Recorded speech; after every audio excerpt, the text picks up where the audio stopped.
Alrighty, now let's see what got 18th place in this contest. We have Echo Delta by Serponge and more. Okay, this is a level that I playtested in a very early state and I was very impressed with. This dual wave is actually so insane. The song has guitar played by Weo Tio. Real Geometry Dash OGs will remember who that is. I want to go back. Immediately we're seeing like Morse code on the bottoms of these blocks. We're seeing sparkles on the edges. And just look at the cool details that we have here. Very glowy particles. You see the background is kind of forming with these stripes that stack up and create this super bulgy design. The block designs are pretty interesting. They're just blocks with different dots on the edges. And then we have the sparkles on the spikes. And we have this transition where the screen goes white and explodes into this invert glow section. It's not very often you see black glow get used like this. We have like little extra designs on the bottom of the screen, just overlays, but this looks so insane. We see various particles going through. You see these blocks are kind of warping around the edges of the screen, transitioning on and off, but look at the color schemes that this level has to offer. It's so fascinating. We have a lot of chainy glow objects, if that makes sense. We have lots of objects that just come together to form beams, and it creates a very interesting aesthetic here. Echo Delta by Serponge. Now, I did end up playtesting an early version of this level, as I said. I think it's really sick. It's definitely developed a lot since I had it, but this beginning is just so beautiful. I love the structuring. I love how the foreground is so low, and then we have the rest of the background to just consume the screen. Really makes the sun in the background feel massive. I love the color scheme. The glow is amazing.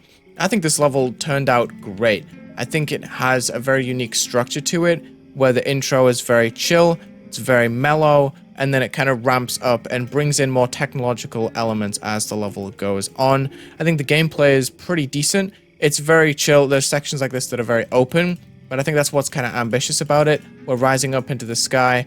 I think this level is fantastic, to be honest. I'm dying because I suck. That was really my fault. There's clearly a Soul Blade there. You can see Defi's influence on the beginning here with the details on the insides of the blocks. They look so good, but it's so chill. Like, it doesn't go too far as a space background. It places a lot of emphasis on the middle ground, which is kind of important for the playing experience. I think this level plays fantastically. It's very reminiscent of like a mid 2.1 level. I think that's just the feel that a lot of Serponge's levels have at this point. That's not necessarily a bad thing at all. It's a very recognizable feel for a level to have. I just think Serponge has always done these giant visuals with the big waving lines and everything. Love the shapes that this goes through. It just feels very, very nice to play. I like the 3D elements of this. The background looks so cool. The level's kind of bending here as we're going through. The camera work is also fascinating. There was a little issue I had with the robot. I think it looks fixed to me after my playtest, but yeah, wow. Such a cool use of the screen, as always, from these guys, I have to say. This part feels so great. I love the unpredictable gravity in this section. It doesn't really have to state it to you. You can just kind of tell by playing it. It's very obvious, you know? And everything makes sense. You can clearly tell the path, even though the gameplay might be a little bit experimental at this point. But yeah, this is the part that I really wanted to play. Looks so good, not confusing in the slightest. I know Serponge in playtest stages was kind of worried that you wouldn't be able to see the objects well enough, but I think this background does a great job in highlighting both the wave trail and the blocks here, while also having a lot of black in the background. And this part is just so satisfying too.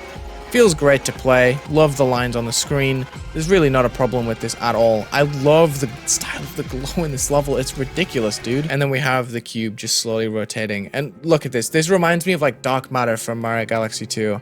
Or Mario Galaxy 1, maybe. I don't know. Just zooming off into the distance. It's so crazy. Look at that. I think what I appreciate about this level the most is how recognizable it feels as a product of these creators, but also the different styles that have been executed. It feels slightly different. It feels new. It feels like a breath of fresh air.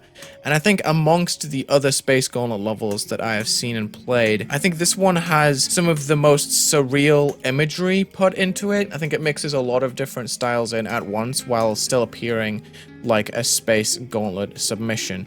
You know what I mean? Like adding the grass and the nature aspect of it, and then fusing this space theming with all of these astral decorations going around in a circle. It is very interesting to go through. It's definitely a theme that is hard to execute, and you would need the expertise of these creators that are very experienced with putting in such high detail and environments. You can tell what each creator built, but they have such cool synergy together because they share the same huge futuristic visions. Definitely. You can definitely tell that Serponge created this environment. It's kind of similar to a space magic with the glow usage and also the way that these lines consume the screen. Only Serponge can do this and pull it off, in my opinion. But yeah, love the emphasis on this section, how one side of the screen is super lit and we leave the old part behind and then it consumes the entire screen. Just such interesting progression. From these creators, you'll see that they never just stick to a single idea or visual for a level. They will always go all the way in and combine as much different stuff as possible into one part. Like maybe transitioning halfway through a part, starting the next one, and then finishing it off. You know what I mean? This part with the unpredictable gravity, we have some pretty nice structures. Then we have the pad section, and as we go into the next section, you see the next background kind of being formed with the lines, these red shapes just piling on here. And then you have this beautiful, I was about to say rainbow, this is not rainbow in the slightest. It's very controlled in its color scheme, but it's got the negative glow look to it.